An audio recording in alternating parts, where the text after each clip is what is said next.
መከላከያ ሰራዊት የሚባል ስያሜ ያለው አካል በመድፈር ወንጀል ተሰማርቷል። ይሄ የአብይ አህመድ የማህበራዊ ሚዲያ ሚሊሻ የማህበራዊ ሚዲያ ሰራዊት በህዝብ ላይ ስለሚፈጸም ግፍ ደንታ የለው። እንደዚህ አይነት ኃላፊነት የማይሰማው ሰይጣናዊ እንቅስቃሴ የሚያደርግ ሰራዊት እንዲሄድ የትም ቦታ እንዲሄድ መፍቀድ አደገኛ። እሺ ተብለው ተፈቅዶላቸው ቢሄዱም ከሳምንት በኋላ ደግሞ እንደገና ልብስ አውልቀው ኤርትራ ገቡ ሊሉ ነው። የለ አሁን ደግሞ ከኤርትራ ጋር ጸብ ናቸው።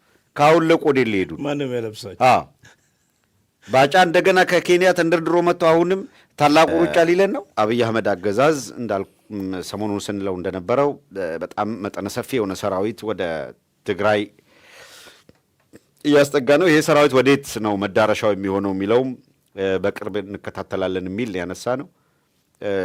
አሁን ወደ ትግራይ አቅጣጫ የተጓዘው ሰራዊት በኤርትራና በኢትዮጵያ ድንበር በትግራይ ክልል ውስጥ በኤርትራና በትግራይ አዋሳኝ መሀል ላይ ለመስፈር ፍላጎት አለው ወይም እዛ ቦታ ላይ ለመገኘት ፍላጎት አለው። ይህንንም ለማንሳት የተሞከረው የሰሜን እዝ ከዚህ ቀደም ነበረበት ወደሚባለው ቦታ ሄዳለው የሚል ነው።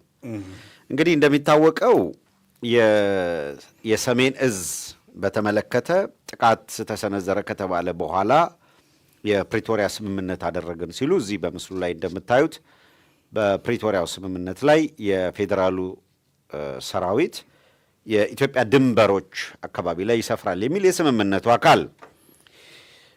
ነገር ግን ከዚህ ባለፈው ሳነሳ ነበር እዚህ ከህግ ተጠየቅ ጋር ስለ ወንጀል ማነው ስለ ፖሊስ የምርመራ ሰነድ የወንጀል መቅጫ ስነ ስርዓት ህግ 27 እና የወንጀል መቅጫ ስነ ስርዓት ህግ የ1996 የተሻሻለው የወንጀል ህጉ ነው። የወንጀለኛ መቅጫ የስነ ስርዓት ህጉ ላይ የስነ ስርዓት ህጉ 27(2) እና 35 27(2) ፖሊስ ከጠረጠርኩት ከሚለው ሰው ቃል የሚቀበልበት ነው። 35 ደግሞ ፍርድ ቤት ከተጠርጣሪ ከሚባለው አካል ፖሊስ በፍርድ ቤት ፊት ቀርቦ እንዲያስረዳ የሚጠይቅበት የሚባለው ነው። ይህን ያነሳ ነው በከፊል ለማስረጃነት አንስቸው የነበረው የአንድን ሰነድ ፍርድ ቤት ለከሳሹ ፌቨር ያስረዳልኛል ብሎ የተቀበለው ሰነድ በአዘር ሳይድ ለተከሳሹ ፌቨርም ሊጠቀስ የሚችል ሰነድ ነው። ሁለተኛ ፓርሻል የሚባል የለም። የሰነዱን 10% እቀበለዋለሁ 90%ን አልቀበልም የሚል የለም። ፍርድ ቤት በዛ ሰነድ ላይ የሰፈረው ነገር አግባብነት ያለው ነው ብሎ ከተቀበለ በሰነዱ በየትኛውም ገጽ ያለ ለከሳሹ እንደጠቀመ ሁሉ ለተከሳሹ የሚጠቅም ከሆነ ተከሳሹም ከዚያ ሰነድ ላይ ማስረጃ ይጠቅሳል ማለት ነው። የፕሪቶሪያ ስምምነት ያካተታቸውን ነጥቦች በተሟላ ሁኔታ ተግባራዊ ማድረግ እስካልተቻለና ስምምነቱ ስራ ላይ እስካልዋለ ድረስ የሚመችህን ጠቅሰህ በዚህ የፕሪቶሪያ ስምምነት መሰረት አስገዳጅ ነው የሚል ጨዋታ ስትጀምር ተረት ተረት ነው የምትባለው። ሰው የላምበረት ብለህ ወይ አበባ ዘፈን ማድረግ ነው ወይ ደግሞ የእምነት ተረቱን መጫወት ነው። ሌላ ጥቅም የለውም። አሁን የአብይ አህመድ ካድሬዎች አንቀጽ ጠቅሰው ለመከራከር እየሞከሩ ያሉት የፕሪቶሪያ ስምምነት ይህንን የምንመለከተው ነው። የፕሪቶሪያ ስምምነት ይዘው መጥተዋል። በፕሪቶሪያ ስምምነት መሰረት የኦህዴድ ሰራዊት መከላከያ የሚል ስም የተሰጠው የኦህዴድ ሰራዊት ትግራይ ገብቶ በኤርትራና በኢትዮጵያ ድንበር መካከል መስፈር አለበት የሚል የፕሪቶሪያ ስምምነት አልተከበረም፣ በተሟላ ሁኔታ ተጥሷል። ባለፈው ሳምንት አብይ አህመድ ድሮን ልኮ ሲደበድብ ነበረ። አንዱ የስምምነቱ አካል ተኩስ ላለመተኳኮስ ያደረጉት ስምምነት አለ። የተኩስ አቁም ስምምነት ነው፣ እሱ ተጥሷል። ከዚያ ውጪ በሁሉም አቅጣጫ ወደ ትግራይ የሚገቡ ሲፈልግ የአውሮፕላን ጉዞ አቁሞ ነበር። በዲፕሎማቶች ጥረት ነው እንደገና የአውሮፕላን ጉዞ የተጀመረው እንጂ የእግረኛም የአውሮፕላንም እንቅስቃሴ በሙሉ በፈለገው ሰዓት አቆማለሁ ብሎ ያስቆማል። ይሄ የፕሪቶሪያ ስምምነት አይፈቅድም። የሂውማኒታሪያን ሰርቪስን በተመለከተ እና አገልግሎትን በተመለከተም ክፍት መሆን ነበረበት፣ አልተደረገም። በፌዴራሉ ልክ እሱ ሰራዊት እዛ ሰፍራለሁ እንደሚለው ሁሉ በፌዴራሉ ስልጣን ውስጥ በድርድራቸው መሰረት መሳተፍ የሚገባቸው ይሳተፋሉ። ዲዲአር ደግሞ በተሟላ ሁኔታ ኢምፕሊመንት ይደረጋል ለሚለው ዲዲአሩ በማንም ምክንያት ይሁን ኢምፕሊመንት አልተደረገም። የተኩስ አቁም ስምምነታቸውን ጥሰው ሲታኮሱ ነበር። አብይ አህመድ እንዳውም ከቀደም ሲል በ50%ም በ40%ም እንዲገባ ፈቅዶት የነበረው ነዳጅ የሰራተኛ ደሞዝ፣ የመድኃኒት አቅርቦት በተመለከተ ትእዛዝ ሰጥቶ እነዚህ የመድኃኒት አቅርቦት በፍጹም ወደ ትግራይ እንዳይሄድ ኦልሬዲ ክልከላ አድርጎ እገዳ አድርጓል። ኦህዴድ በፈለገው ሰዓት የፈለገውን የሚያደርግበት እና ይሄ ምንድን ነው የሚዲያ ሚሊሻ አለው። መሬት ላይ የሚዋጋ ሚሊሻ አለው፣ ሚዲያ ላይ ሚሊሻ ይሏቸዋል። ሰራዊት እያሉ ሲጠሯቸው ነበር የሰነበቱ። የማህበራዊ ሚዲያ ላይ የአገዛዙን ፕሮፓጋንዳ አጀንዳ የሚያራግቡ አካላት ማለት ነው። ለእነሱ ስምሪት በመስጠት ናሬቲቭ ለመያዝ ለመቆጣጠር ነው ጥረት እያደረጉ ያሉት። ልክ የመከላከያ የሚባለው ሰራዊት የኢትዮጵያ መከላከያ ሰራዊት እንደሆነ ሁሉ አድርገው ወደ ኤርትራና ኢትዮጵያ ድንበር የሚሄደውም የኢትዮጵያ ሉዓላዊነት ለማስከበር አይነት አድርገው ሊጫወቱ ይሞክራሉ። እንደዚህ አይነት ተረታችሁን እዛው ተውት። ሲጀመር የፕሪቶሪያ ስምምነት አደረግን ካላችሁ 2 ዓመታት አልፈዋል። በትንሹ 3 ዓመት ተሻገራችሁ። ላለፉት 3 ዓመታት የኢትዮጵያ የምትሉት የኦህዴድ ሰራዊት በስምምነቱ መሰረት ሰራዊት እዛ ሰፍራን ነው አላለም። ወዳጃችን የምትሉት ጌታቸው ረዳ በስልጣን በነበረበት ጊዜም አላደረጋችሁትም። ሰው በኦህዴድ ፕሮግራም ነው አገሪቷ እንደፈለገች የምትሄደው። እነ ኦህዴዶች አሁን ወደ ኤርትራ ጥይት ለመተኮስ ሳሊቬት ሲያደርጉ ሲያለከልኩ የሰሜን ዕዝ ምናምን የሚል ነገር መዘው መጥተው ሰራዊት እዛ እናሰፍራለን እሺ ተብለው ተፈቅዶላቸው ቢሄዱም ከሳምንት በኋላ ደግሞ እንደገና ልብስ አውልቀው ኤርትራ ገቡ ሊሉ ነው። የለ አሁን ደግሞ ከኤርትራ ጋር ጸብ ናቸው። ካውለቁ ወደ ሊሄዱ ማንም ያለብሳቸው ባጫ እንደገና ከኬንያ ተንደርድሮ መጥቶ አሁንም ታላቁ ሩጫ ሊለን ነው። ይልቅ እንነጋገር። ትላንትና ያደረጉትን እዛ ኤርትራው ሰራዊት እንልካለን ያሉት ጨፌ ኦሮሚያ ላይ ውሳኔ ያሳለፉት አካላት ምን እንዳደረጉት ታውቃላችሁ? ይሄ ጅልና ድንቁርና ውስጥ ያለ ሰው ካለ ፖለቲካዊ ድንቁርና ውስጥ ያለ ከሆነ እንዲነቃ ማለት ነው። በትግራይና በኤርትራ መካከል ሰራዊት እናሰፍራለን እያለ ኦህዴድ ትላንትና አጣዬ ላይ ምን ሲያደርግ ነበር የነበረው? ከሚሴ ላይ ምን ሲያደርግ ነበር የነበረው? ትላንት ምንም አይነት ወታደራዊ እንቅስቃሴ በሌለበት ሰራዊት በሌለበት ወደ ሸዋ ጠቅላይ ግዛት በሸኔ ስም በጋቸና ሲርና ስም ያደራጁትን ሰራዊት አስገብተው 3-4 ወረዳ ላይ የአርሶ አደር ሰብል እንግዲህ ህዳር ወር ላይ ኑግ፣ ጎመን ዘር፣ ሰሊጥ ምናምን ደርቀው የሚረግፉበት ሰዓት ነው። ታህሳስ እኩሌታ ዋነኛው ምርት ለመሰብሰብ ጥረት የሚደረገበት ነው። ጥር አጨዳና ክምር ነው። የካቲት መውቂያ ነው። ገለባ የሚለይበት ንፋሱ የሚነፍስበት ሰዓት ነው። ከዛ ከየካቲት በኋላ ግንቦት እርር ያለው ደረቅ ወራት የሚመጣበት ጊዜ ነው። ስለዚህ ሰብል ለውድማ ላይ ዘርግተው ለመውቃት የተዘጋጀ ሰብል በእሳት ሙሉን ሂደው ለኩሰውታል። ሰሜን ሸዋ ትላንትና ኤቭሪዌር ሰሜን ሸዋ እንዳለ ጠቅላላ የነደደች የሸዋ ጠቅላይ ግዛት እዚህ ላይ ሰሜናዊ ክፍል ማለት ነው። ሸዋ ጠቅላይ ግዛት ትላንትና ሙሉ በሙሉ የነደደ እስኪመስል ድረስ ኤቭሪዌር ክምሮች ሲቃጠሉ ነበር የነበረው። እዚህ ማሳየት በግራፊክስ ነው። እሳት እንደዚህ ቃጠሎ ማሳየት አይፈቀድም። በሳተላይት ግን እያንዳንዱ ነገር ምን ሁኔታ ምን አይነት ቅርጽ እንደያዘ ምን አይነት መልክ እንደያዘ እናሳያቸዋለን። የትላንቱ ዓላማ ከአማራ ፋኖ ብሔራዊ ንቅናቄ ማስጠንቀቂያ ጋር እያይዘን የምናነሳው እንደተጠበቀ ሆኖ በሁለት መንገድ ግን በአንድ በኩል በሸዋ ጠቅላይ ግዛት በኩል ሰራዊቱን እንዴት በገፍ እንዳሰማራና የሚያቃጥል የሚያነድ አካል ልኳል አስተውሉ። በሌላ በኩል ደግሞ ሌላ ነገር ያደርጋል። ይሄ የኦህዴድ ኃይል መላ አገሪቱን በፈለገበት መንገድ ጨፍልቆ እሱ ባቀደው መንገድ ለመምራት ራሱን የኢትዮጵያ ሰራዊት አድርጎ ይጠራል። ራሱን የኢትዮጵያ መንግስት አድርጎ ይጠራል። 4 ኪሎ ላይ ያለ የኦህዴድ ሽምቅ ተዋጊ ኃይል ነው። ኢትዮጵያ ውስጥ መንግስት የሚባል ነገር የለም። መንግስትነት ስያሜን ይዞ ያለው 4 ኪሎ ያለው ጫካ ካለው የሚለየው በቦታ። ከዚያ ውጪ የመንግስት ተቋማትን እንደ መንግስት እየመራ ያለ አካል አይደለም።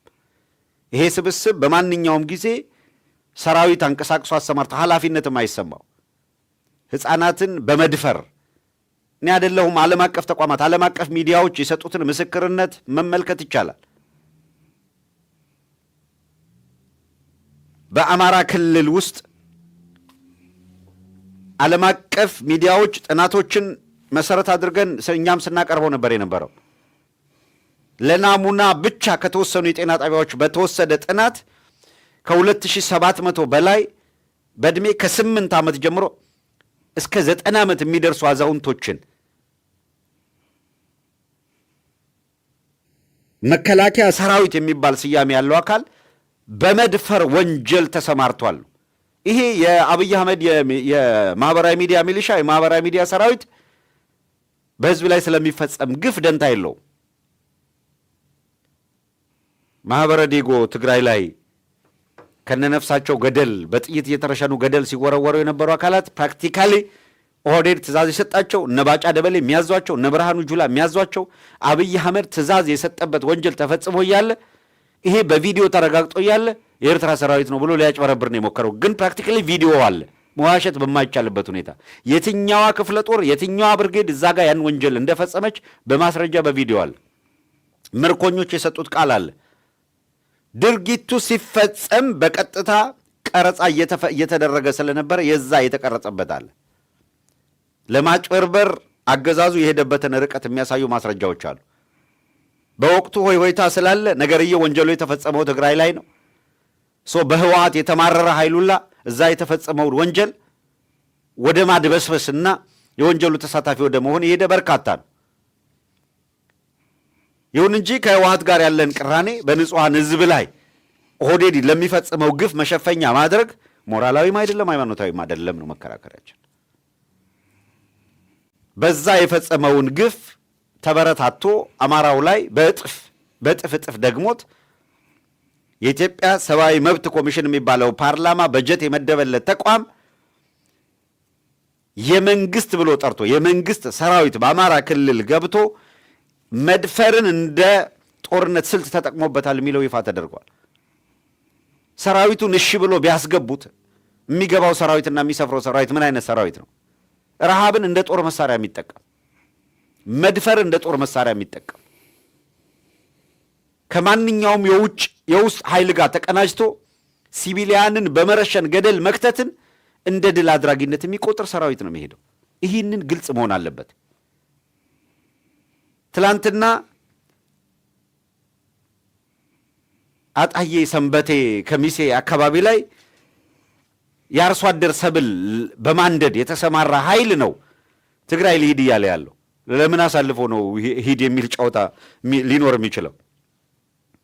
ኤቭሪዌር ወንጀል በመፈጸም ላይ ያለ ሰራዊት እንቅስቃሴ እንዲያደርግ የጠላት ምናምን የሚል እንኳን ስሜት ካለ እንደዚህ አይነት ኃላፊነት የማይሰማው ሰይጣናዊ እንቅስቃሴ የሚያደርግ ሰራዊት እንዲሄድ የትም ቦታ እንዲሄድ መፍቀድ አደገኛ ነው። ቱ ቢ ኦነስት ለማንም የሚጠቅም አይደለም። መከራከሪያ ያደረጉት ይሄ ሰራዊት እኮ ነው ላለፉት 3 ዓመታት አማራውን በጅምላ እየጨረሰ ያለው። ይሄ ሰራዊት እኮ ነው ድሮን እያዘነበ ያለው። ይሄ ሰራዊት እኮ ነው ቤት ለቤት እየገባ እየረሸነ እህቶችን እየደፈረ ያለ። የሰሜን እዝ ስላለው የምዕራብ እዝ ስላለው መከላከያ ሚል ዩኒፎርም ስላለበሰውና የማህበራዊ ሚዲያ ሚሊሻዎቹን ስላሰማራ በፕሮፓጋንዳ ታጥረህ ሌላ ችግር ውስጥ አትግባ። አብይ አህመድ በፈለኩት ጊዜ ለፈለኩት ዓመታት እዋጋበታለሁ እያለ የሚያቀራራው ይህንን ሰራዊት ይዞ ነው። ስለዚህ ዓለም አቀፍ ሕግና ስርዓት ተመልከቱ። በዓለም አቀፍ ተቋማት ሕግና ታላላቅ አገራት ባወጡት ሪፖርት የአሜሪካ ስቴት ዲፓርትመንትን ጨምሮ የአብይ አህመድ ይሄ አሁን እንቀሳቀሳለሁ የሚለው ሰራዊት የጦር ወንጀል የፈጸመ ነው። በሰብአዊነት ላይ የሚፈጸም ወንጀልን የፈጸመ ነው። በሰብአዊነት ላይ የሚፈጸም ወንጀልን የፈጸመ የጦር ወንጀልን የፈጸመ አካል በምን መመዘኛ በምን እምነት ነው የምታስገባው? የፖለቲካ ቅራኔ ሲኖራቸው ሲቪሊያኑን እንደፈለገ በለው ፍጀው የሚል እኮ ነው። እናስታውሳችሁ መልሰን ወደ መቀሌ ተጠግተናል ባሉ ጊዜ እኮ የአብይ አህመድ ጀነራሎች ቤተ ክርስቲያን የለ፣ መስጊድ የለ፣ ሃይማኖት ተቋማት የለ፣ ሁሉም ይመታሉ የሚል መግለጫ እኮ ነው ሲሰጡ የነበሩት። እንዴት ነው የሚረሳው? የመድፍ ቁምብላ እኮ ደብረ ዳሞ ላይ ነው የለቀቁት። እያንዳንዷ በትግራይ የሚገኙ ታሪካዊ ቦታዎችና ቅርሶች ሙልጭ ተደርገው እንዲዘረፉ እኮ ነው የተደረጉት። ከዚያ መነሻ አድርጎ እኮ ነው ቤተ መንግስት ለረጅም ጊዜ አብዝቶ በምሬት የሚጠላው ኢህአዴግ ቤተ መንግስቱን በተቆጣጠረበት 27 ዓመት እንኳን የሚገባውን ክብር ባይሰጣቸውም በቤተ መንግስቱ ተጠብቀው እንዲኖሩ የተደረጉ ቅርሶችን እኮ ነው ኦህዴድ አውጥቶ ሽጧቸዋል። በይፋ እኮ ነው አደባባይ ወጥተው ይሄን ያህል ቅርስ፣ በዚህን ያህል መጠን የሚያወጣ ቅርስ ጥቅም ላይ አውለናል ያሉት። ተጠብቀው እንዲቀመጡ የተደረጉ የነገስታት መገልገያ የነበሩ በፍጹም በፍጹም በፍጹም አንተ ረዥም ጊዜ ያስቆጠረ የግል መኪና እንኳን ከሚፈለገው ማለት ከተጠባቂው ዘመን በላይ ረጅም ጊዜ ከቆየ አሁን አንቲክ ነው ውድ ዋጋ ያወጣል ብሎ እኮ ይቀመጣል እኮ። ታሪክ ነው፣ የአባቴ ነው፣ የአያቴ ነው፣ ይህ አይሸጥም አይለወጥም ብሎ በድህነት ጠብቆት እኮ ለትውልድ ያሸጋግረዋል። እንኳን የአገር ቅርስ እንደዚህ አይነት በውንብድና ላይ የተሰማራ በሄደበት ሁሉ ወንጀል የሚፈጽምን ሰራዊት ልክ የአገር መከላከያ ሰራዊት የሚል ስም ስለሰጡት በፕሮፓጋንዳ ተታለህ አብረህ አጃቢ አትሁን።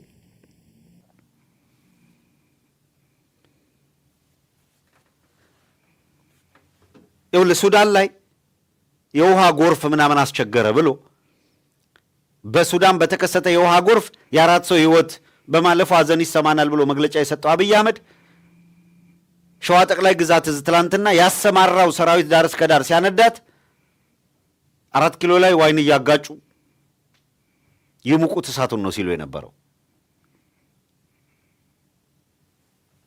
መጪው ጊዜ በኦህዴድ የጦረኛነት ስሌት መሰረት ወዴት እንደሚያመራ ሲነግርህ ብትወድም ባትወድም እውነታው እሱ ስለሆነ ሲነግርህ ይሄንን ከሸዋ ጠቅላይ ግዛት ገብቶ እሳት እንዲለኩስ ያደረገው ሰራዊት ነገ ከነገ ወዲያ የለኮሱት ጦርነት አንድ ምዕራፍ ፈቅ ብሎ ወደ 4 ኪሎ እንቅስቃሴ ቢጀምር አሁን አማራው ላይ ያቃጠሉትን ያነደዱትን